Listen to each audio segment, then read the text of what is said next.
বিশ্বনবী সাহাবাদেরকে নিয়ে মসজিদে নববীতে কথা বলছেন।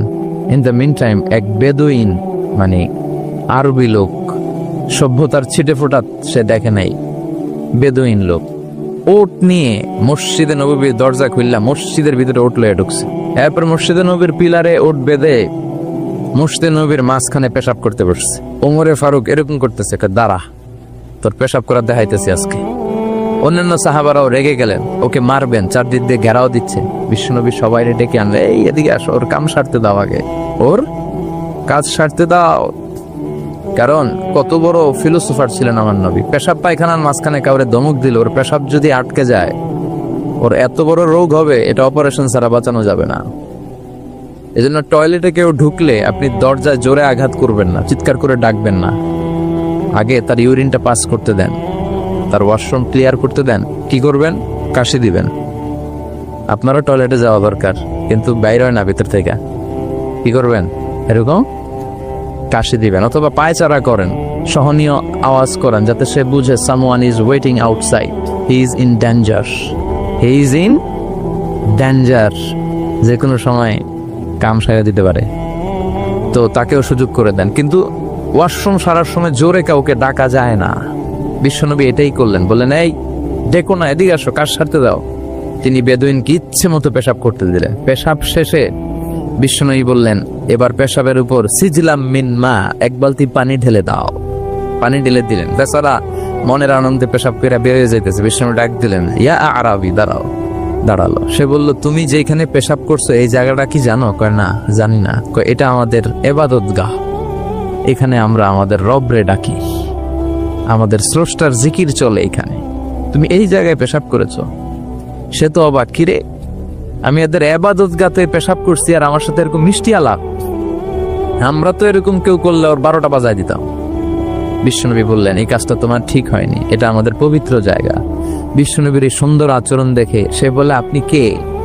বিশ্বনবী বললেন, আমি এই জামানার এবং আখিরি জামানার পয়গাম্বর, আমার কাছে ওহী আসে, আমি সব নবীর সেরা নবী। সে বলল, তাহলে আর দেরি কেন, আপনি আমাকে পড়িয়ে দেন লা ইলাহা মুহাম্মাদুর। এভাবে ইসলাম প্রচারিত হয়েছে। Simplicity is the beauty of Islam. সহজভাবে উপস্থাপন করাটাই হচ্ছে ইসলামের পদ্ধতি, ঠিক কিনা? মুআজ ইবনে জাবালকে বিশ্বনবী এক জায়গার ইমাম বানালেন। উনি ওইখানে ইমামতির সুযোগ পেয়ে মাগরিব আর এশার সালাতে লম্বা লম্বা কেরাত পড়ে, বুখারীর বর্ণনা। আর ওই এলাকার মুসল্লিরা হচ্ছে কৃষক মুসল্লি, খেজুর বাগানে কাজ করে। তো এরা খেজুর বাগানে কাজ করে হাত পাও ধুয়ে মাগরিবের নামাজ যখন আসছে, আয়েশা দেখে সূরা বাকারা দিয়া ধরছে। কোন সূরা দিয়ে? কোরআনের সবচেয়ে ছোট সূরা, তাই না? তো কতক্ষণ দাঁড়ায় থাকবে এরা? এরা তো দাঁড়ায় থাকতে পারে না। নামাজ টামাজ থুইয়া দিছে দৌড়। নিজেরা নামাজ পড়ে বিশ্বনবীর কাছে বিচার, ইয়া রাসূলুল্লাহ, এমন ইমাম পাঠাইছেন, দেখেন আমরা হইতেছি কৃষক সাহাবী, খেজুর বাগানে কাজ করি, আর ইমাম সাহেব ধরছে মাগরিবে সূরা বাকারা, এশার সালাতে সূরা আলে ইমরান। বিশ্বনবী রেগে গেলেন, মুআজ ইবনে জাবালকে ডেকে পাঠালেন। বিশ্বনবী রেগে ওনাকে বললেন, আফাত্তানুন আনতা ইয়া মুআজ, মুআজ, তোমার কি ফিতনা বাজানোর জন্য এলাকায় ইমাম বানাইছিলাম? তুমি কি ফিতনা তৈরি করছো? খবরদার, ইয়াসসিরু ওয়ালা তুআসসিরু, সহজ করে ইসলামকে প্রকাশ করবা, কঠিন করো না। বাশশিরু ওয়ালা তুনাফিরু, মানুষকে দিনের দিকে ডাইকো, দিন থেকে ভাগায়ও না। আমরা মানুষকে দিন থেকে ভাগাই। আমরা এমন এমন ভাবে দিনকে প্রকাশ করি আর প্রচার করি, মানুষ দিনের কথা শুনলে দেয় দো, ওই সাহাবাদের মতো। জোরে বলেন ঠিক কি না? তাহলে ইসলাম মানে কঠিন না সহজ? বিশ্বনবীর কাছে এক সাহাবী এসে বলে, ইয়া রাসূলুল্লাহ, বিয়ে করব, মোহর আছে? কয় না। কি আছে? কয় কিচ্ছু নাই। কিচ্ছু নাই মানে? কয় এই তল্লাটা আমার চেয়ে গরিব কেউ নাই। তাহলে বিয়ে করবা কেমনে? সাহাবী বলে, বয়স তো বসে থাকে না। বিশ্বনবী বলেন, হ, তা তো কথা ঠিক। তো কি করা যায়? তুমি কোরআন পারো? পারি। আরেক মহিলা সাহাবীকে বলল, আমার কাছে ভালো পাত্র আছে, বিয়ে করবে? করব। তুমি কোরআন পারো? কয় না, পারি না। দুজনকে বিয়ে পড়ায় দিলেন। আর মেয়েকে বললেন, মা, তোমার স্বামীর সম্পদ দিয়ে মোহরানা দেওয়ার ক্ষমতা নাই, তুমি কোরআন পারো না, তোমার হাজবেন্ড মাশাআল্লাহ কোরআন পড়ে, সে তোমাকে প্রতিদিন কোরআন শিখাইয়া দিবে, এটাই তোমার বিয়ের মোহর। ইউরিদুল্লাহু বিকুমুল ইউসরা ওয়ালা ইউরিদু বিকুমুল উসরা। আল্লাহ কঠিন চায় না, আল্লাহ সহজ চায়। এজন্য যারা ইসলাম বুঝাতে যে কঠিন কঠিন বিষয় আপনাদের উপর চাপায়, বুঝবেন এটা মদিনার ইসলাম নয়, বুঝবেন এটা আল্লাহর পাঠানো ইসলাম নয়। এই ধর্মটা স্বভাব সুলভ ধর্ম, পরিবেশ সুলভ ধর্ম, রুচিসম্মত ধর্ম। সুবহানাল্লাহ পড়েন। এই ধর্মের এমন কোন নিয়ম নাই যেটা আপনার রুচির সাথে যাবে না, পরিবেশের সাথে যাবে না, বেখাপ্পা বেমানান এমন কোন নিয়ম আছে? কিন্তু পৃথিবীর অনেক ধর্মে আছে না নাই? খ্রিস্টান ধর্মে কেউ অপরাধ করলে ওটারে পানির নিচে চুবাই রাখে, ওদের পবিত্র জায়গার পানি ওটার মধ্যে চুবাই রাখলে ওর সব গুনাহ মাফ হয়ে যায়। এটা কি মাথায় ধরে? ধরে না।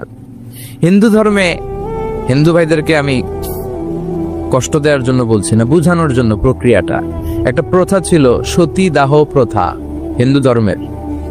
মানে হিন্দুদের কোনো পুরুষ মারা গেলে, স্বামী মারা গেলে শ্মশানে মৃত লাশকে ওরা পোড়ায় না। ওদের একটা নিয়ম ছিল, স্ত্রীর আগে স্বামী মারা গেলে স্বামীকে পোড়ানোর সাথে সাথে স্ত্রীকেও জ্বলন্ত আগুনে পুড়িয়ে দেয়া হতো। এই ইন্ডিয়াতে কত নারী যে জীবিত তাদেরকে পোড়ানো হয়েছে তার হিসাব নাই, পোড়ানো হয়েছে তাদেরকে। রাজা রামমোহন রায় নাম শুনছেন? উনি এসে এই প্রথার বিলুপ্তি ঘটালেন, সতীদাহ প্রথা বিলুপ্তি করলেন। তো এই যে ওদের নিয়মটা, এটা মাথায় ধরে? স্বামী মরছে তো বউরে মারবি কে? কথা বলেন। আবার হিন্দু ধর্মের আরেকটা সিস্টেম হচ্ছে, কেউ যদি খাঁটি হিন্দু হইতে চায় তার গরুর পেশাব খাওয়া লাগে, গোমূত্র পান করতে হয়। কি মূত্র? গোমূত্র পান করতে হয়। আচ্ছা, এই যে গরুর পেশাব খাওয়ার এটা কি আপনার রুচিতে যাবে? এটা কি আপনার স্বভাব সুলভ কোনো বিষয়? আমাদের ধর্মে এমন কোনো বিষয় আছে যেটা রুচির সাথে যায় না? সুবহানাল্লাহ পড়বেন না? এটা ফিতরাতি ধর্ম, ফিতরাতাল্লাহিল্লাতী ফাতারান নাস আলাইহা। এমন ফিতরাতে আল্লাহ এই ধর্মটা দিয়েছেন, যেই ফিতরাতে আল্লাহ মানুষকে বানিয়েছেন। এই ধর্মের কোনো বিষয় পালন করতে মানুষের কষ্ট হয় না। এটা সমাজসম্মত, এটা পরিবেশ সম্মত, এটা স্বাস্থ্যকর একটা ধর্ম। সুবহানাল্লাহ পড়েন। এবং পৃথিবীর যত মানুষ জন্মায় তারা সবাই এই ধর্মের উপর জন্মায়। বিশ্বনবী বললেন, মা মিন মাউলুদিন ইউলাদু আলাল ফিতরাহ, ইয়ানি ইউলাদু আলাল ইসলাম ফাআবাওয়া ইউহাব্বিদানি ইউনাজ্জিসানি ইউমাসসিরানি। তাকে নাসারা বানায়, মাজুসি বানায়, ইহুদি বানায়। সব বাচ্চারা যখন জন্মায় মুসলমান হয়ে জন্মায়। সুবহানাল্লাহ পড়েন। হিন্দুর ঘরেও যে বাচ্চাটা জন্মায় কি হয়ে জন্মায়? খ্রিস্টানের ঘরে যে জন্মায় কি হয়ে জন্মায়? সুবহানাল্লাহ পড়েন। পরে মা বাবা তারে ইহুদি বানায়, খ্রিস্টান বানায়, নাসারা বানায়। তাহলে এই ধর্মের একটা বৈশিষ্ট্য হচ্ছে দ্বীনুল ফিতরা, এটা স্বভাব সুলভ ধর্ম। আলহামদুলিল্লাহ পড়েন। কয়টা গেল? হ্যাঁ, আচ্ছা, 7 নম্বর হচ্ছে দ্বীনুল ইলম, রিলিজিয়ন অফ নলেজ। এটা জ্ঞানের ধর্ম, নলেজ বেসড রিলিজিয়ন। এই ধর্মে সবকিছু জ্ঞানের উপর ভিত্তি করে। সুবহানাল্লাহ পড়ে। মানে এই ধর্মে ঢুকলে তার পড়াশোনা করতে হবে, পড়াশোনা ছাড়া তার বাঁচার উপায় আছে? এই ধর্মের যে শ্রেষ্ঠ কিতাব কোরআন, এই কোরআনের প্রথম বাণীটা কি বলেন? ইকরা মানে কি? আল কোরআনের প্রথম বাণী পড়ো, আল হাদিসে নবীর কথা পড়ো, পড়ে পড়ে শেখো, শিখে শিখে তুমি তোমার নিজের জীবন গড়ো। সুবহানাল্লাহ পড়েন। পড়ো, পড়ে পড়ে নিজের জীবন গড়ো। আমি তো বলি সব সময় পড়বেন, সুস্থ থাকলে পড়বেন, অসুস্থ হলে পড়বেন, গাড়িতে থাকলে পড়বেন, ঘরে থাকলে পড়বেন, মরার সময় পড়বেন। মরার সময় কি পড়বেন? লা ইলাহা মুহাম্মাদুর। তার মানে পড়া ছাড়া কোনো উপায় আছে? তাহলে এই ধর্মের অনুসারীদেরকে পড়তে হয়, স্টাডি করতে হয়, ঠিক কিনা? আর বিশ্বনবী বললেন, তলাবুল ইলমি ফারিদাতুন আলা কুল্লি মুসলিম ওয়া মুসলিমা। পড়া, ধর্মীয় জ্ঞানার্জন করা সব মুসলিম নারী পুরুষের জন্য ফরজ করে দিয়েছে কে? দেখেন জ্ঞানকে ইসলাম কত মর্যাদা দিয়েছে। কবরে 3টা প্রশ্ন করা হবে, রব কে, ধর্ম কি, এই লোকের নাম কি, মুহাম্মদ সাল্লাল্লাহু। 3টা প্রশ্নের পরে আপনাদেরকে আরেকটা প্রশ্ন করা হবে, তুমি কেমনে শিখলা এই 3টা প্রশ্নের উত্তর, কেমনে জানলা? আপনাকে বলতে হবে, আমি কোরআন সুন্নাহর আলোকে জেনেছি। চিল্লায় বলেন ঠিক কিনা? তাহলে পড়াশোনা ছাড়া কোনো উপায় আছে? ইলম, দ্বীনুল ইলম বলে এটাকে, জ্ঞানের ধর্ম, নলেজের ধর্ম। আপনাকে জ্ঞান অর্জন করতেই হবে। আবু দারদা রাদিয়াল্লাহু তাআলা আনহু, একজন সাহাবী, উনি বলেছেন, কুন আলিমান, আলেম হও। কি হও? আও মুতাআল্লিমান, অথবা আলেমের কাছে শিখো, আও মুহিব্বান, অথবা আলেমকে ভালোবাসো, আও মুত্তাবিআন, অথবা আলেমের অনুসরণ করো। শুনতেছেন? কোন আলেমান, আলেম হও, আও মুতাআল্লিমান, নয় আলেমের কাছে শেখো, আও মুহিব্বান, অথবা আলেমকে ভালোবাসো, আও মুত্তাবিআন, অথবা আলেমের অনুসরণ করো, ওয়ালা তাকুনিল খামিস, 5 নাম্বারটা হইও না। এই 4টা হও, 5 নাম্বারটা হইও না। 5 নাম্বারটা কি? আলেম বিদ্বেষী। ফাতাহলিক, আলেমের বিরুদ্ধে লাগলে, আলেমদের ব্যাপারে অন্তরে বিদ্বেষ রাখলে তোর দুনিয়াও শেষ, আখিরাতও শেষ। চিল্লায় বলেন ঠিক কিনা? ওয়ালা তাকুনিল খামিস, 5 নাম্বারটা হইও না। ওই লাইনে যাও না, ওই লাইনে গেলে সব শেষ। তাহলে এলম অর্জনের দরকার আছে না নাই? আমাদের ধর্ম এটা জ্ঞানের ধর্ম, আলহামদুলিল্লাহ। পড়ে কয়টা গেল? হ্যাঁ, 8 নাম্বার হচ্ছে দ্বীনুস সালাম। আমাদের ধর্মটা হচ্ছে দ্য রিলিজিয়ন অফ পিস, শান্তির ধর্ম। সুবহানাল্লাহ কইবেন না? এজন্য শান্তির বার্তা পৌঁছানোকে এই ধর্মের গ্রিটিংস, অভিবাদন পদ্ধতি বানিয়ে দেয়া হয়েছে। সালাম, কারোর সাথে দেখা হইলে কি করতে হয়? সালাম দাও। সাইয়েদনা আদম আলাইহিস সালামকে আল্লাহ যখন তৈরি করলেন, আল্লাহ বললেন, আদম তুমি সালাম দাও। সুবহানাল্লাহ পড়েন। তাহলে সালাম দিতে হয়। শান্তি, ইসলাম কখনো অশান্তিকে প্রশ্রয় দেয় না। ইসলাম চায় ঘরে বাইরে রাষ্ট্রে সব জায়গায় কি থাকুক? শান্তি। আর আমরাও কি চাই? এই পৃথিবীর সব মানুষ একটা জিনিস চায়, সেটা কি? মানুষ হচ্ছে শান্তির কাঙ্গাল, শান্তির ভিখারি। শান্তি চায় মানুষ। আর শান্তি আছে কোথায়? ইসলামে। চিল্লায় বলেন শান্তি আছে কোথায়? এবং বিশ্বনবী যখন রাজা বাদশাদের কাছে চিঠি লিখে পাঠাতেন, মুকাওকেসের কাছে পাঠিয়েছেন, আসহামার কাছে পাঠিয়েছেন, নাজ্জাশীর বাদশা, হিরাক্লিয়াসের কাছে পাঠিয়েছেন, রোমের বাদশা। চিঠি যখন বাদশাদের কাছে লিখে পাঠাতেন, বিশ্বনবী লিখতেন, প্রথম শব্দটা বিশ্বনবীর চিঠির প্রথম শব্দ ছিল সালাম। চিঠির প্রথম শব্দ ছিল কি? সালাম। তিনি লিখতেন, সালামুন আলা মান ইত্তাবা আল হুদা, শান্তি তার উপর যে হেদায়েত পছন্দ করে। তারপর লিখতেন, আসলিম তাসলাম, ইসলাম মানো শান্তিতে থাকবা, দুনিয়াও শান্তি, আখিরাতেও শান্তি। সুবহানাল্লাহ পড়ে। তাহলে এই ধর্মের আরেকটা বৈশিষ্ট্য হচ্ছে দ্বীনুস সালাম। এটা শান্তির ধর্ম। কিসের ধর্ম? শান্তির ধর্ম। কয়টা গেল? 8টা। 9 নাম্বার হচ্ছে দ্বীনুল ওয়াসাতিয়াতি ওয়াল ই'তিদাল। This religion is a balanced religion, ভারসাম্যপূর্ণ জীবন ব্যবস্থা।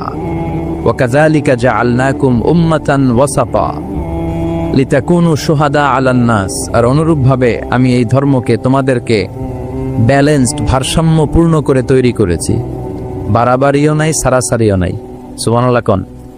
কিন্তু আমগো মধ্যে দুইটাই আছে। হ্যাঁ, এই বাংলাদেশে যারা ইসলাম পালন করে বেশিরভাগ, কেউ গেছে বাড়াবাড়িতে, কেউ গেছে সারাসারিতে। কেউ বাড়াবাড়ি করতে করতে এমন জিনিস লাগাইছে যেগুলো ইসলামে নাই, আর কেউ বাদ দিতে এমন বাদ দিছে ইসলামের অনেক কিছুই ওটার ভিতরে নাই। আমাদেরকে ওয়াসাতিয়ার মধ্যে থাকতে হবে। আল ওয়াসাতিয়া।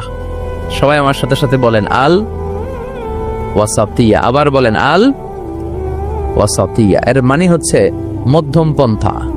এর মানে কি? কোরআন সুন্নাহর আলোকে আপনার মধ্যম পন্থায় আসতে হবে। বাড়াবাড়িও নয়, ছাড়াছাড়িও। এটা কোরআন থেকে নেওয়া। ওয়াকাযালিকা জাআলনাকুম উম্মাতান ওয়াসাতান, ওয়াসাতিয়া, মাঝামাঝি থাকা। এমনকি বিশ্বনবীও যদি মাঝামাঝির চেয়ে কম বেশি করেছেন, আল্লাহ বিশ্বনবীকে শাসন করেছেন। সুবহানাল্লাহ পড়েন। বিশ্বনবীর গায়ে একবার একটা জামা। কয়টা জামা? আর কোনো জামা নাই। ফাজা আসাইল, একজন ভিক্ষুক আসলো, এসে বলে, ইয়া রাসূলুল্লাহ, আমার একটা জামা দেন। কি দেন? বিশ্বনবীর কাছে জামা কয়টা? দয়ার নবী, মায়ার নবী, ওই একটা জামাই খুলে দিয়ে দিলেন। এবার বিশ্বনবীর গায়ে জামা আছে? সাহাবারা আসছে, রাষ্ট্রীয় কাজে বেরোতে হবে, কিভাবে বেরোবে? গায়ে তো জামা নাই। আল্লাহ আয়াত নাজিল করলেন, ওয়াল্লাযীনা ইযা আনফাকু লাম ইউসরিফু ওয়া লাম ইয়াকতুরু ওয়া কানা বাইনা যালিকা কাওয়ামা। ও নবী, যখন দান করবেন আপনার বৈশিষ্ট্য হবে কিপটামিও করবেন না, আবার যা আছে সবও দিয়ে দিবেন না। ওয়ালাকিন বাইনা যালিকা কাওয়ামা, মাঝামাঝি থাকবেন নবী। বুঝাতে চাইলেন, আপনার যদি 3টা জামা থাকতো একটা দিতেন, 2টাও যদি থাকতো একটা দিতেন। একটা দিলেন আর একটা আপনার। ছিল একটা, ওইটা তো হকদার বেশি আপনি নিজেই। এখন নিজে বেরোবেন কি করে? সুবহানাল্লাহ পড়তে মনে চায় না? কি ধর্ম, কত সুন্দর ইসলাম আমরা পেয়েছি, বাড়াবাড়ির সুযোগ নাই, আপনাকে মাঝামাঝি থাকতে হবে। এটা ভারসাম্যপূর্ণ জীবন বিধান। আল্লাহু আকবার। দেখেন কতটা ভারসাম্যপূর্ণ, আমাদের যাতে সুবিধা হয় এই বিষয়গুলো ইসলাম গুরুত্ব দিয়েছে। বিষ্ণু বলেছেন, ইযা জা আল আশা ওয়াল আশা ফাকদ্দিমুল আশা ক্বাবলা আল আশা। রাতের শেষ নামাজের নাম হইতেছে এশার নামাজ। কিসের নামাজ? আর রাতে যে আমরা ডিনার করি, নৈশ ভোজ বা খাওয়া, এটারে আরবিতে বলে আশা। খাওয়ারে কি বলে? নামাজরে কি বলে? এশা। আবার বলেন, খাওয়ারে কি বলে? আর নামাজ? বিষ্ণু বলেন, এশা আর আশা যদি একসাথে আসে, এশার আজানও হয়েছে আর বিরিয়ানির প্যাকেটও আসছে, বিষ্ণু বললেন ফাকদ্দিমুল আশা ক্বাবলা আল আশা, এশার আগে আশাটা খাইয়া লও। কারণ বিরিয়ানি থুইয়া নামাজে দাঁড়াইলে বিরিয়ানির চিন্তা আছে না নাই? নামাজে দাঁড়াই ভাববেন, হায় রে কোন প্যাকেটটা জানি পাই, হ্যাঁ, ছোট রান না বড় রান, ঠান্ডা হইলো না গরম থাকলো, টেনশন আছে না নাই? দেখেন কি সুন্দর ইসলাম। এক সাহাবী বলল, উসল্লিল লাইলা কুল্লাহ, আমি সারা রাত নামাজ পড়বো, তাহাজ্জুদ পড়বো, আমি রাত্রে ঘুমাবো না। আরেক সাহাবী বলল, আসুমুদ দাহার ফালা উফতির, আমি আজকে থেকে প্রতিদিন রোজা রাখবো, রোজা আর ভাঙবো না। আরেক সাহাবী বললেন, আতাজিলুন নিসা ফালা আনকিহ আবাদা, আমি আজকে থেকে আমার আর স্ত্রীদের কাছে যাব না, আমি বৈরাগ্য জীবন গ্রহণ করব আল্লাহর ইবাদতের জন্য। এই ঘটনা বিশ্বনবীর কানে গেল, বিশ্বনবী রেগে গেলেন, বিশ্বনবী সাহাবীদেরকে ডাকলেন। বিশ্বনবী বললেন, তোমরা কি আমার চেয়েও বেশি মুত্তাকি হতে চাও? আমার চেয়ে বেশি আল্লাহওয়ালা হতে চাও? আচ্ছা একটু বুঝে শুনে বলেন তো, বিশ্বনবীর চেয়েও বেশি আল্লাহওয়ালা হওয়া যায়? বিশ্বনবীর চেয়েও বেশি মুত্তাকি হওয়া যায়? বিশ্বনবীর চেয়ে বড় বুজুর্গ হওয়া যাবে? আমার নবী সবচেয়ে বড় বুজুর্গ। বিশ্বনবী বললেন, আমি তোমাদের চেয়ে আল্লাহরে চিনি বেশি, মানি বেশি, আমি তোমাদের চেয়ে বেশি মুত্তাকি। এরপরে আমি বিয়ে করছি, স্ত্রীদের সাথেও মিশি, আবার সময়ও কাটাই। সুবহানাল্লাহ পড়েন। আমি রাত্রে তাহাজ্জুদও পড়ি, আবার ঘুমাইও। আমি মাঝে মাঝে রোজা রাখি, মাঝে মাঝে রাখি না। সুবহানাল্লাহ পড়েন। তো আমার সমস্যা হয় না, তোমরা এগুলা পাইলা কই? আমার তাকওয়াতে তো কোনো সমস্যা হয় নাই। এজন্য যে নামাজের কথা বলছো, সে রাতে কিছু অংশ ঘুমাবা, বাকি অংশ নামাজ পড়বা। যে বলছো স্ত্রীদের সাথে মিশবা না, তোমার এই কাফারা দিয়ে তুমি ফিরে আসো, স্ত্রীদের সাথে অবশ্যই সময় কাটাবে। আর যে বলেছো আজীবন রোজা রাখবো, আজীবন রোজা রাখার কোনো সিস্টেম নাই, ভেঙে ভেঙে রাখবা, সোমবার বৃহস্পতিবার রাখবা। আর বেশি রাখতে চাইলে একদিন রাখবা আর একদিন রাখবা না, একদিন রাখবা আর একদিন রাখবা না। এটা সিয়াম ও দাউদ আলাইহিস সালাম, দাউদ নবীর রোজা, এর চেয়ে শ্রেষ্ঠ রোজার হতে পারে? এটা ভারসাম্য পাইছেন? মাঝামাঝি পাইছেন? তাহলে বাড়াবাড়ি আর সারাসারিতে যাওয়া যাবে? থাকতে হবে মাঝামাঝি। চিল্লায় বলেন, থাকতে হবে মাঝামাঝি। কয়টা গেল? হ্যাঁ, আচ্ছা, সর্বশেষ হচ্ছে আল উদুহ। আল উদুহ মানে ক্ল্যারিটি। ইসলামে কোনো গোজামিল নাই, আছে সব সুস্পষ্ট। ইন্নাল হালালা বাইয়িন ওয়া ইন্নাল হারামা বাইয়িন, হালাল সুস্পষ্ট, হারাম সুস্পষ্ট, কোনো গোজামিল নাই। বিষ্ণু বললেন, তারাকতু আলা মাহাজ্জাতিন বাইদা লাইলুহা কানাহারিহা লা ইয়াসিগু আনহা ইল্লা হালিক। এমন ভাবে ইসলামটাকে আমি রেখে গেলাম, দ্বীপ প্রহরের সূর্যটা যেমন স্পষ্ট, আমার রেখে যাওয়া ইসলামটাও স্পষ্ট। এটা সবার, এখানে কোনো গোজামিল নাই।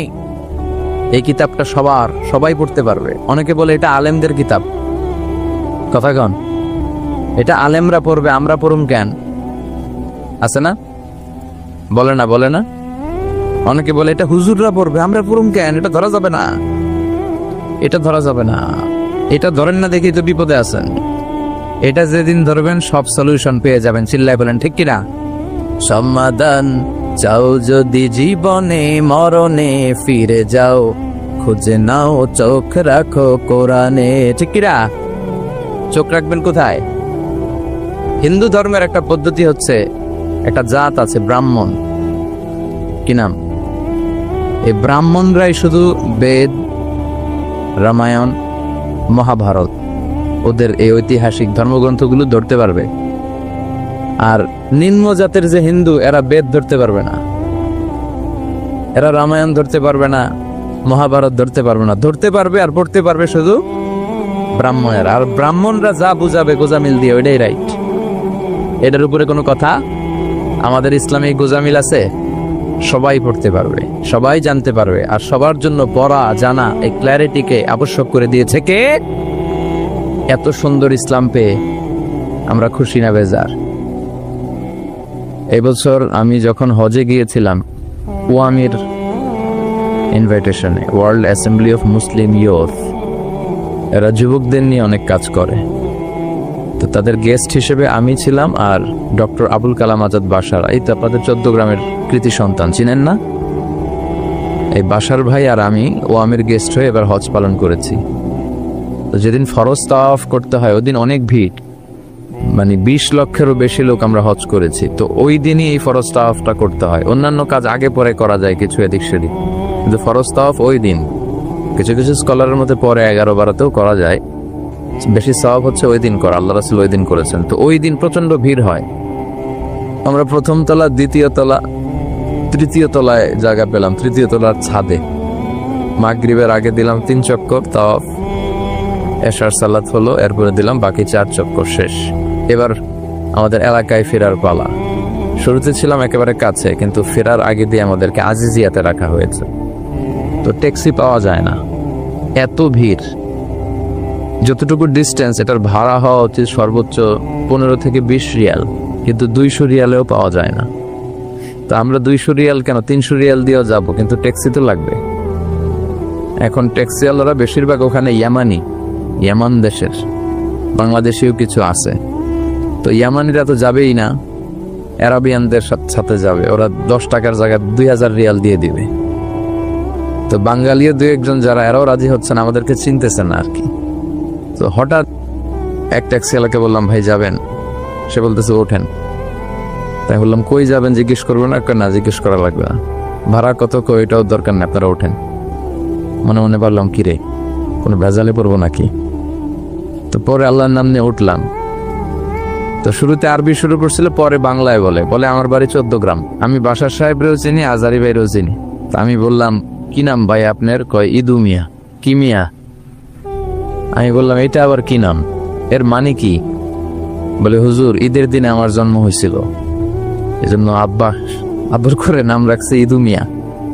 এরকম আমাদের দেশে হয়, শুক্রবারে জন্ম শুকুর আলী, রমজান মাসে জন্ম রমজান আলী, আছে না নাই? আবার সুন্দর সুন্দর নামগুলোকে আমরা এদেশে বিকৃত করে ফেলি, এটা ঠিক না। কারণ তুদাউনা ইয়াউমাল কিয়ামাতি বিআসমাইকুম ওয়া আসমাই আবাইকুম, কিয়ামতের দিন আল্লাহ তাআলা তোমাদের নাম ধরে, তোমাদের আব্বার নাম ধরে ডাকবে, বলবে মিজানুর রহমান আজহারি বিন আলী আহমদ দাঁড়াও, ভাবে ডাকবে আপনার নাম, আপনার আব্বার নাম। এই জন্য বিশ্বনবী বলেছেন ফাআহসিনু আসমাআকুম, নামগুলো সুন্দর সুন্দর রাখবা, উল্টাপাল্টা রাখলে ওগুলা ধরেই ডাকবে, আর কিয়ামতের ময়দানে সবাই হাসাহাসি করবে। বিশ্বনবী বলেছেন আহাব্বুল আসমা ইলাল্লাহি আব্দুল্লাহ ওয়া আব্দুর রহমান, আল্লাহর কাছে সবচাইতে প্রিয় নাম হচ্ছে 2টা, এক হচ্ছে আব্দুল্লাহ আর এক হচ্ছে আব্দুর রহমান। লিকুল্লি ইসমিন আসারুন, প্রত্যেক নামের একটা প্রভাব আছে, কোনো কিছুই প্রভাব মুক্ত নয়। আপনি যে নাম রাখবেন ওই নামের একটা প্রভাব আপনার জীবনে থাকবে। এজন্য আমরা যেন আমাদের নামগুলো সুন্দর সুন্দর রাখি। আল্লাহ তুমি তৌফিক দাও। আমি শারীরিকভাবে খুব অসুস্থ, আমি আসতে পারবো ভাবি নাই, তারপরে এসেছি। কয়েক মিনিট কিছু কথা বলবো, তারপর দোয়া করে একসাথে বিদায় নিব ইনশাআল্লাহ। আমি আপনাদের খেদমতে আমার খুতবায় সূরাত আলে ইমরানের 85 নম্বর আয়াত তেলাওয়াত করেছি। এখানে আল্লাহ তাআলা বলেছেন ওমাই ইয়াবতাগি গায়রাল ইসলামি দীনান ফালাই ইউকবালা মিন ওয়া হুয়া ফিল আখিরাতি মিনাল খাসিরিন, যে ব্যক্তি ইসলাম ছাড়া অন্য কিছুকে ধর্ম হিসেবে তালাশ করে, মতাদর্শ হিসেবে তালাশ করে, ফালাই ইউকবালা মিন, তার থেকে কোনো কিছু অ্যাকসেপ্ট করা হবে না, ওয়া হুয়া ফিল আখিরাতি মিনাল খাসিরিন, আর এই ব্যক্তি আখিরাতে হাই হাই পার্টির চেয়ারম্যান হবে। আখিরাতে সে হবে ক্ষতিগ্রস্তদের অন্তর্ভুক্ত, কারণ সে ইসলাম মানে নাই। কি মানে নাই? ইসলাম হচ্ছে সময়ের অপরিহার্য বাস্তবতা। ইসলাম ছাড়া কোনো কিছুতে শান্তি নাই, ইসলাম ছাড়া কোনো কিছুতে মানব সমস্যার সমাধান নাই, ঠিক কিনা? ইসলামের যে নবীরা, এই নবীরা সবাই একই সুতোয় গাঁথা একটা চেইন অফ কমান্ডকে মেনে কথা বলেছেন। এ ধর্মের নবীদের কারো কথার সাথে কারো কথার কোনো অমিল ছিল কি? ছিল না। কোনো কি এমন হয়েছে যে কোনো নবী বলেছিল আল্লাহ এক, কিন্তু অন্য নবী এসে বলেছে না, আল্লাহ একের অধিকও হতে পারে। অন্য নবী বলেছে কিয়ামত হবেই হবে, আবার আরেক নবী এসে বলল না, সন্দেহ আছে বলেছে। এই যে লক্ষাধিক পয়গাম্বার, তাদের কারো কথার সাথে কারো কথার অমিল নাই, সবার কথার মধ্যে অসাধারণ মিল। কারণ ওনারা মন মস্তিষ্ক প্রসূত কোনো কথা বলতেন না, তাদের কথাগুলো আসতো বেসিক্যালি একটা হেডকোয়ার্টার থেকে। চিল্লায় বলেন তো হেডকোয়ার্টারটা কার? এজন্য কোনো অমিল নাই। কিন্তু এই পৃথিবীতে যত নেতা খেতা, দার্শনিক, বুদ্ধিজীবী, এদের কারো কথার সাথে কারো কথার মিল নাই। কার্ল মার্কস একজন দার্শনিক, সে বলল মানুষ হচ্ছে পেট সর্বস্ব জীব, মানে মানুষের পেটের সমস্যার সমাধান তো সবকিছুর সমাধান। এরপর ভ্লাদিমির লেনিন এসে বলল না, মানুষ হচ্ছে সেক্স সর্বস্ব জীব, মানুষের সেক্স ঠান্ডা তো সব ঠান্ডা। তারপর চার্লস ডারউইন এসে বলল না, মানুষ না, মানুষ হলো বান্দর। মানুষ কি? সময়ের বিবর্তনে, কালের আবর্তনে বানরগুলো নাকি মানুষ হয়েছে। কত বড় উল্লুক্কা পাঠা! মানে তাদের কথার সাথে কারোটার সাথে কারো মিল থাকে না। আর নবীদের কথাগুলো একজনের সাথে আরেকজনের ব্যাপক মিল, কোনো অমিল থাকে না। চিল্লায় বলেন ঠিক কিনা? এজন্য আমাদের মডেল হচ্ছে নবীরা, নায়ক নায়িকা, গায়ক গায়িকা এরা নয়। কবিরা আমাদের মডেল নয়, আমাদের মডেল কারা? নবীরা। তো ইসলাম হচ্ছে সময়ের অপরিহার্য বাস্তবতা। এজন্য আল্লাহ বলেছেন, ওয়ামাই ইয়াবতাগি গায়রাল ইসলামি দীনান ফালাই ইকবালা মিনহু ওয়া হুয়া ফিল আখিরাতি মিনাল খাসিরিন। ইসলাম ছাড়া যারা অন্য কিছুতে সুখ তালাশ করে, তার কোনো কিছুই আল্লাহ গ্রহণ করবে না। Whoever seek a faith or religion except Islam, that will be not accepted from him, and he will be loser in akhirah. আখিরাতে সে হবে হাই হাই কোম্পানির মালিক, লুজার, ওর কিছু নাই। ইয়া লাইতানি কুনতু তুরাবা, সেদিন সে চিৎকার করবে আর বলবে, হায় হায়, আমি যদি মাটির সাথে মিশে যেতাম, আজকে যদি হিসাবের জন্য আমারে দাঁড় করানো না হতো। আল্লাহ বলবেন, অমতাজুল ইয়াউমা আইয়ুহাল মুজরিমুন, ও পাপীরা আলাদা হয়ে যা। ওই সময় বোঝা যাবে কার কত দাপট। কথা বলেন। দুনিয়ায় দাপটের শেষ নাই, ক্ষমতার শেষ নাই, বাহাদুরির শেষ নাই। ওই দিন হবে ফাইনাল খেলা। কি খেলা? ইয়াউমুত তাগাবুন, কার কত দাপট, কার কত ক্ষমতা, কার কত বাহাদুরি, সেদিন সব প্রকাশ হয়ে যাবে। চিল্লায় বলেন ঠিক কিনা? এজন্য রব্বুল আলামিন বলেন, ওয়ামাই ইয়াবতাগি গায়রাল ইসলামি দীনান ফালাই ইউকবালা মিনহু ওয়া হুয়া ফিল আখিরাতি মিনাল খাসিরিন। ইসলাম ছাড়া কেউ যদি অন্য কোথাও শান্তি তালাশ করে, তার কোনো কিছুই আল্লাহ কবুল করবে না। আর আখিরাতে এই লোকটা হবে ক্ষতিগ্রস্তদের অন্তর্ভুক্ত। ঠিক কিনা? কারণ দিন হিসেবে আল্লাহর কাছে একমাত্র অ্যাকসেপ্টেড রিলিজিয়ন, ধর্মের নাম কি? আল্লাহর কাছে মাকবুল, আল্লাহর কাছে গ্রহণযোগ্য, আল্লাহর দেয়া ধর্ম একটা। চিল্লায় বলেন, সেটার নাম কি? ইসলাম। পৃথিবীর সব নবীগুলো মুসলমান ছিল। সব নবীগুলো কি ছিল? ইহুদিরা বলে সাইয়েদনা ইব্রাহিম আলাইহিস সালাম নাকি ইহুদি ছিল। নাউজুবিল্লাহ পড়বেন না? নাসারারা বলে সাইয়েদনা ইব্রাহিম আলাইহিস সালাম নাকি নাসারা ছিল। আল্লাহ বলে না, আমার ইব্রাহিম ইহুদিও ছিল না, নাসারাও ছিল না, ছিল পাক্কা মুসলিম। ঠিক কিনা? আল্লাহ বললেন, ওয়ালাকিন কানা হানিফাম মুসলিমা মা কানা ইব্রাহিম ইয়াহুদিয়াও ওয়ালা নাসরানিয়াও ওয়ালাকিন কানা হানিফাম মুসলিমা। আমার ইব্রাহিম ইহুদি ছিল না, নাসারাও ছিল না, আমার ইব্রাহিম ছিল পাক্কা মুসলমান। সুবহানাল্লাহ পড়েন।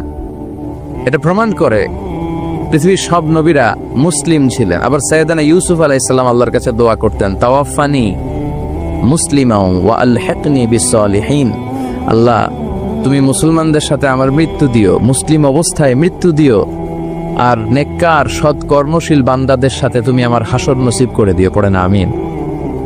তাওয়াফানি মুসলিমা, আল্লাহ মুসলিম হিসেবে মরণ দাও। তার মানে উনিও মুসলমান ছিলেন। সুলাইমান আলাইহিস সালাম যখন বিলকিসের কাছে চিঠি লিখলেন, বললেন, আল্লাহ তাআলু আলাইয়া ওয়া আতুনি মুসলিমিন, বেশি খবরদারি দেখায়ও না বিলকিস, মুসলমান হয়ে মাথাটা নত করে আমার কাছে আসো। সুবহানাল্লাহ পড়েন। তার মানে সব নবীদের ধর্মের নাম কি ছিল? সব নবীদের ধর্মের নাম ছিল ইসলাম। কিন্তু কোন নবীর সময়কালেই আল্লাহ তাআলা এই ইসলামকে পরিপূর্ণতা দান করেন নাই। ইসলামকে আল্লাহ পরিপূর্ণতা দান করেছেন বিশ্ব নবীর সময়ে এসে। সুবহানাল্লাহ পড়েন। আল্লাহ বললেন, আল ইয়াউমা আকমালতু লাকুম দীনাকুম ওয়া আতমামতু আলাইকুম নি'মাতি ওয়া রাদিতু লাকুমুল ইসলাম দীনা। ও নবী, আজকে আমি আপনার ধর্ম ইসলামকে পরিপূর্ণ করলাম। আপনার উপর যত নিয়ামত দেয়ার সব নিয়ামতকে আমি পূর্ণাঙ্গতা দিয়ে দিলাম। আর ইসলামকে ধর্ম হিসেবে চুজ করে আমি আল্লাহ খুশি হয়ে গেলাম। সুবহানাল্লাহ পড়েন। ওয়ারাদিতু লাকুমুল ইসলামা, দিন হিসেবে ইসলামকে চুজ করে আমি আল্লাহ খুশি। আল্লাহ আমাদেরকে ইসলাম দিয়ে খুশি। আমরা ইসলাম পেয়ে খুশি না বেজার? এজন্য প্রত্যেক সালাতের পরে আমরা পড়ি, রদিতু বিল্লাহি রব্বা ওয়া বিল ইসলামি, আল্লাহকে রব হিসেবে পেয়ে আমরা খুশি, আর ইসলামকে দিন হিসেবে পেয়ে আমরা খুশি। সুবহানাল্লাহ পড়েন। আল্লাহ ইসলামকে পরিপূর্ণতা দান করলেন বিশ্বনবীর সময়কালে। বিশ্বনবীর আগের সব নবীরা ছিলেন মুসলিম, কিন্তু তাদের কোন নবীর সময় আল্লাহ তাআলা ইসলামকে পরিপূর্ণতা দেয় নাই। ইসলামকে পরিপূর্ণ করেছে কোন নবীর সময়ে? এই আয়াতটা নাজিল হয়েছে বিদায় হজের ভাষণ যেদিন বিশ্বনবী দিয়েছিলেন, ওই বিদায় হজের দিন, জুমা বা আসরের সালাতের পরে মাগরিবের আগে হজের মহা সম্মেলনে আল্লাহ তাআলা এই আয়াতটি নাজিল করে ইসলামকে একেবারে ইনট্যাক্ট, কমপ্লিটলি ইনট্যাক্ট করে দিলেন। ইনট্যাক্ট বুঝেন? সিলগালা মারা, আর কিছু ঢুকবেও না, এখান থেকে কিছু বেরও করা যাবে। এজন্য বিশ্বনবী বলতেন, মান আহদাসা ফি আমরিনা হাদা মা লাইসা মিনহু ফাহুয়া রাদ।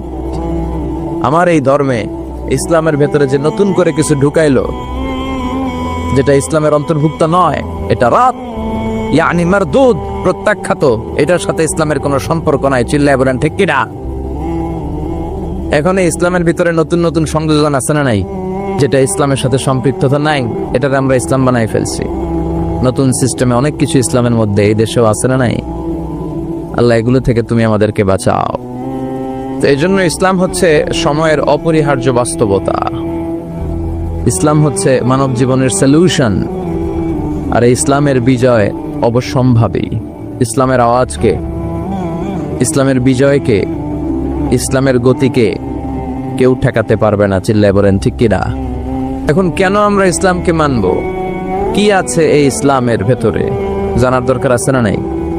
এত ধর্ম পৃথিবীতে, এত ধর্ম থাকা সত্ত্বেও আমরা কেন ইসলামকে মানব? কেন আমরা আমাদের ধর্ম হিসেবে ইসলামকে চুজ করব? কিছু কজ থাকার দরকার আছে না নাই? এই কজগুলো নিয়ে আমি কয়েক মিনিট কথা বলবো ইনশাআল্লাহ। পড়েন। খাসাইসুল ইসলাম, দ্য ক্যারেক্টারিস্টিক্স অফ ইসলাম। ইসলামের কিছু অনন্য বৈশিষ্ট্য আছে যেগুলো অন্য ধর্মে পাওয়া যায় না। নাস্তিকদের সাথে যখন কথা বলবেন, অন্য ধর্মের লোকদের সাথে যখন কথা বলবেন, এই পয়েন্টগুলো আপনার জানা দরকার। তা না হলে আপনার ধর্মকে আপনি রিপ্রেজেন্ট করতে পারবেন না। আপনার ধর্মের মুখপাত্র হয়ে আপনি কথা বলতে পারবেন না। আপনার ধর্মটা কেমন? কেন এই ধর্মের জন্য এত পাগল পাড়া? কেন এই ধর্মের জন্য আপনি রক্ত ঢালতে রাজি? জানার দরকার আছে না নাই? এরকম 10টা অনন্য গুণ দিয়ে আল্লাহ তাআলা ইসলামকে সমৃদ্ধ করেছেন। সুবহানাল্লাহ পড়েন। শুনবেন সবাই। নাম্বার 1, ইসলাম ধর্মের অনন্য বৈশিষ্ট্য সমূহের মধ্যে থেকে একটা বৈশিষ্ট্য হচ্ছে আর রব্বানিয়া। এই ধর্মটা আল্লাহর দেয়া ধর্ম। কার দেয়া? হিন্দু ধর্মকে আল্লাহর দেয়া। বৌদ্ধ ধর্ম, বৌদ্ধ ধর্মটা আসলে কোনো ধর্মই না, এটা একটা ফিলোসফি, এটা দর্শন। গৌতম বুদ্ধের কিছু দর্শন, তার মন মস্তিষ্ক প্রসূত কিছু কথা। বুদ্ধাং শরণং গচ্ছামি, ধম্মাং শরণং গচ্ছামি, নির্বাণাং পরমং সুখং নির্বাণাং পরম শান্তি। ওম শান্তি। শান্তি শান্তির কথা বলে, আর সুযোগ পাইলে খালি অশান্তি লাগায়। আছে না নাই? গত কয়েক বছর আগে ওদের শান্তির নমুনা কি আমরা দেখছি?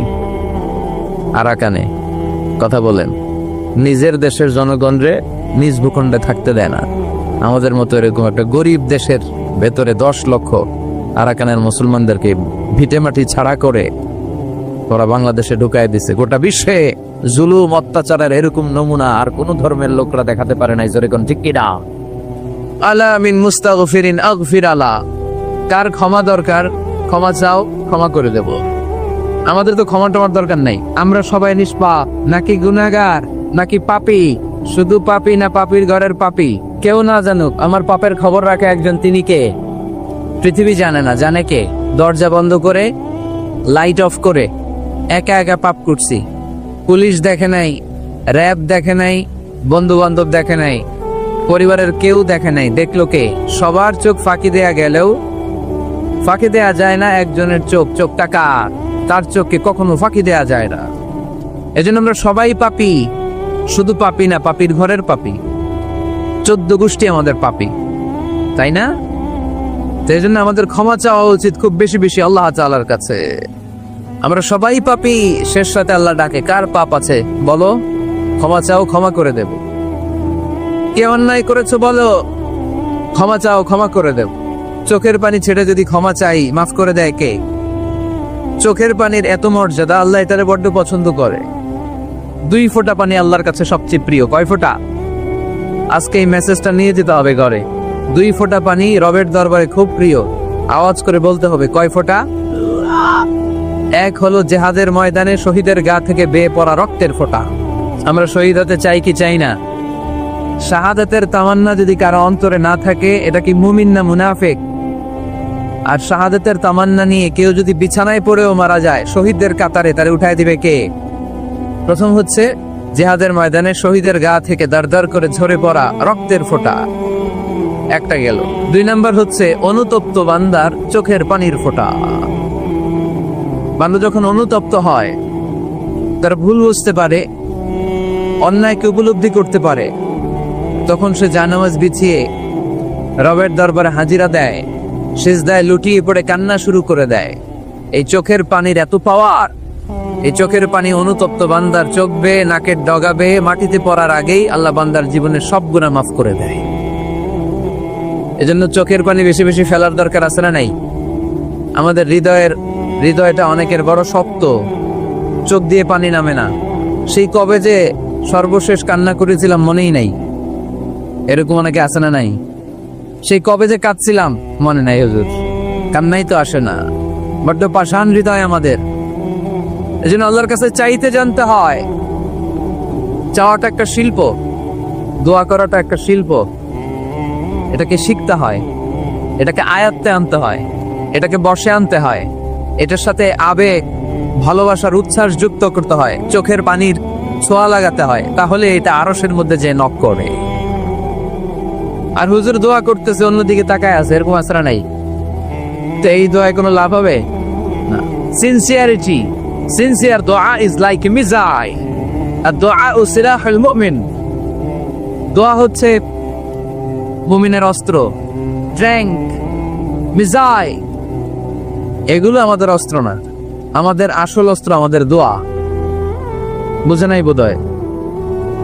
আসল অস্ত্র কি? এজন্য we have to always keep in touch with our Lord. সব সময় আল্লাহর সাথে keep in touch, আল্লাহর সাথে টাচে থাকতে হবে, ঠিক কি না? লুজ টাচ হইলে হবে না, keep in touch always। বিপদে পড়লে একজনের কাছে ফরিয়াদ করব, তিনি কে? তিনি দেওয়ার জন্য বসে আছেন, চাইলেই তিনি দেন। এটা আমাদের অস্ত্র। যেখানে সবকিছুর কারিশমা শেষ, সেখানে দোয়ার কারিশমা শুরু। আমরা অনেক সময় শুনি ক্যান্সারে আক্রান্ত। ক্যান্সার নামে একটা রোগ আছে না? ডাক্তাররা বলে ক্যান্সার যার নাই অ্যান্সার। ডাক্তার ঘোষণা দিছে এই রোগী তো বাঁচবে না, সর্বোচ্চ বাঁচলে 6 মাস। কয় মাস? এরপরেও দেখা গেল লোকটা 10 বছর বেঁচে ছিল। এরকম আছে না নাই? সব ডাক্তার ফেল, ঘোষণা দিয়েছে 6 মাস বাঁচবে, কিন্তু বেঁচে রইল 10 বছর। এই যে 10 বছর বেঁচে রইল, কিসের কারিশমা? আল্লাহর কারিশমা, দোয়া, দোয়ার বদৌলত। এজন্য বেশি বেশি দোয়া করতে রাজি আছেন তো? বেশি বেশি দোয়া করতে হবে, দোয়া করলেই লাভ। জীবনের যত দোয়া আপনি করেছেন, আপনার দোয়া কবুল করছে কে? তবে সাথে সাথে সব সময় করে না। 3টা পদ্ধতিতে আল্লাহ দোয়া কবুল করেন। কয়টা পদ্ধতিতে? আল্লাহর কাছে চাইলেই আল্লাহ বলে ওকে ফাইন, দিব দিব, কবুল দিব, অ্যাকসেপ্টেড, ইয়েস।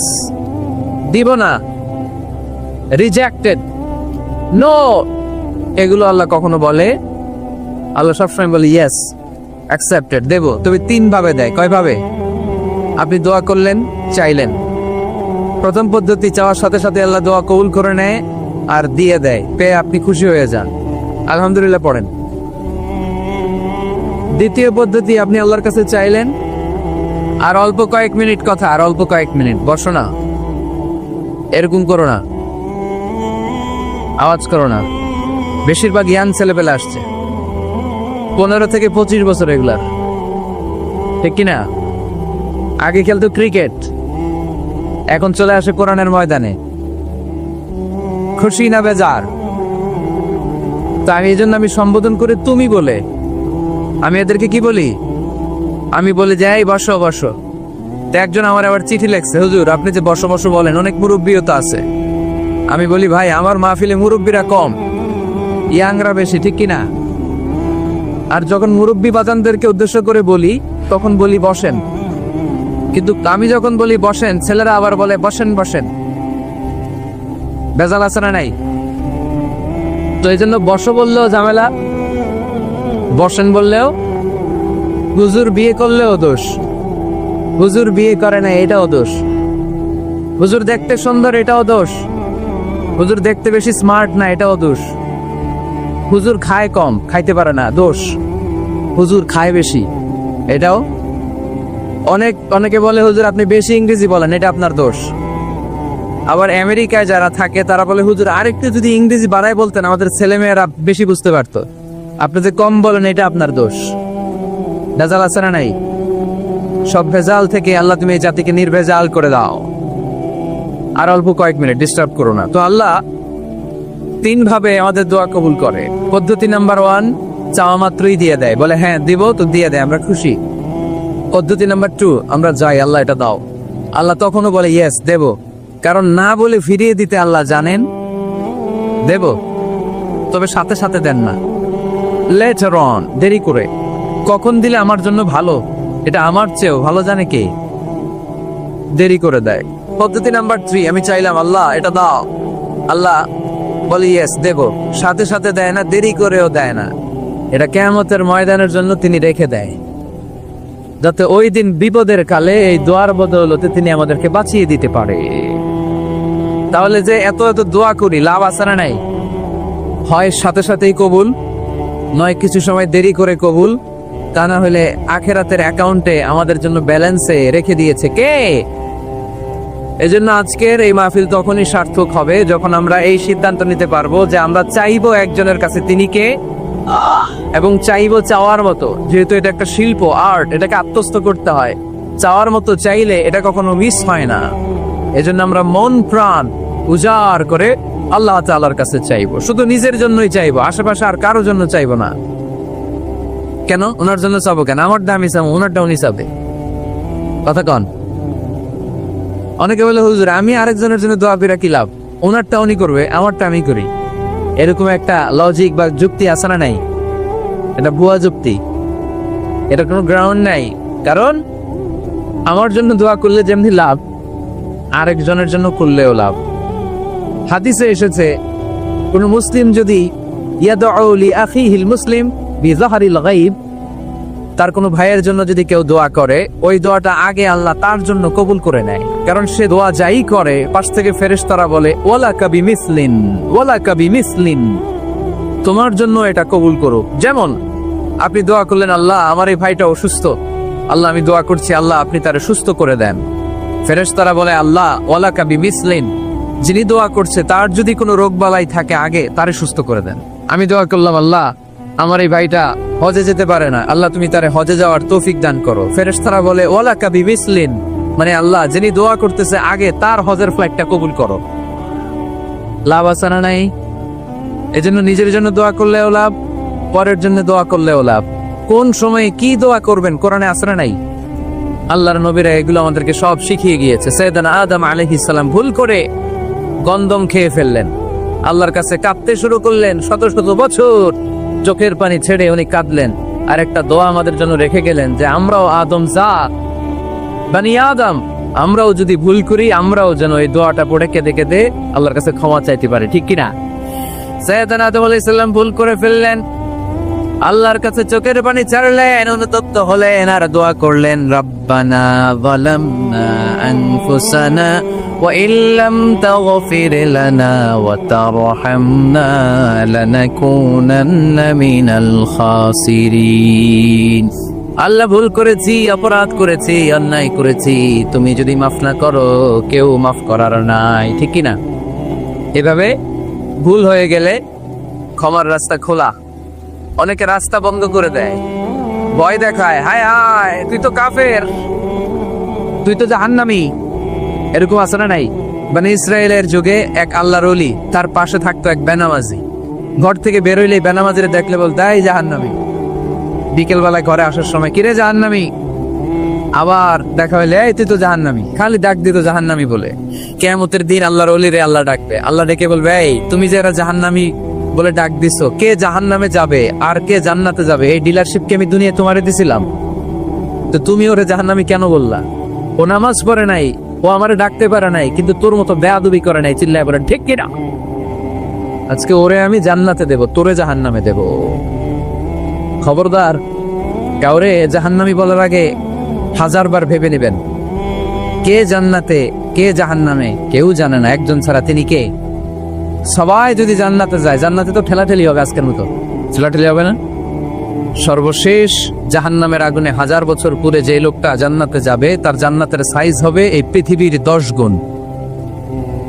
জান্নাতের এক একটা যে দরজা হবে, বিশ্বনবী বললেন, মা বাইনা মক্কা ওয়া হাজার, সৌদির মক্কা শহর থেকে বাহরাইনের 1000 শহর যত লম্বা, যা ঠিক তত লম্বা। সেই হিসাবে এক ধাক্কায় কয়েক হাজার কোটি জান্নাতি একবারে ঢুকবে। আমরা আমাদের দরজা দিয়ে, ঘরের দরজা দিয়ে একসাথে কয়জন ঢুকি? বড় জোর 2 জন, তার চেয়েও ধাক্কাধাক্কি করে সর্বোচ্চ। জান্নাতের এক একটা দরজা দিয়ে এক ফাউজে একবারে ঢুকতে পারবে কয়েক হাজার কোটি বানি আদম। তো ওই জান্নাত যদি আল্লাহ সবাইরে দেয়, আমার কোনো সমস্যা আছে? এজন্য ইবাদত নিয়ে যেন আমরা কখনো অহংকার না করি, ইলম নিয়ে যেন কখনো অহংকার না করি। আমরা যেন বিনয়ী হই, আমরা যেন নিচু হই। কেউ নিচু হতে চাইলে আল্লাহ তারা টেনে ওঠায়, আর কেউ উপরে উঠতে চাইলে আল্লাহ থাপ্পড় মেরে জামিনে গেড়ে দেয়, চিল্লায় বলেন ঠিক কিনা? সৈয়দনা আদম আলাইহিস সালাম ভুল করলেন, ক্ষমা চাইলেন, ক্ষমা করে দিল কে? এজন্য আমাদেরও যদি ভুল হয়ে যায়, আমরা আল্লাহর কাছে মাফ চাইবো। মাফের দরজা খোলা আছে না নাই?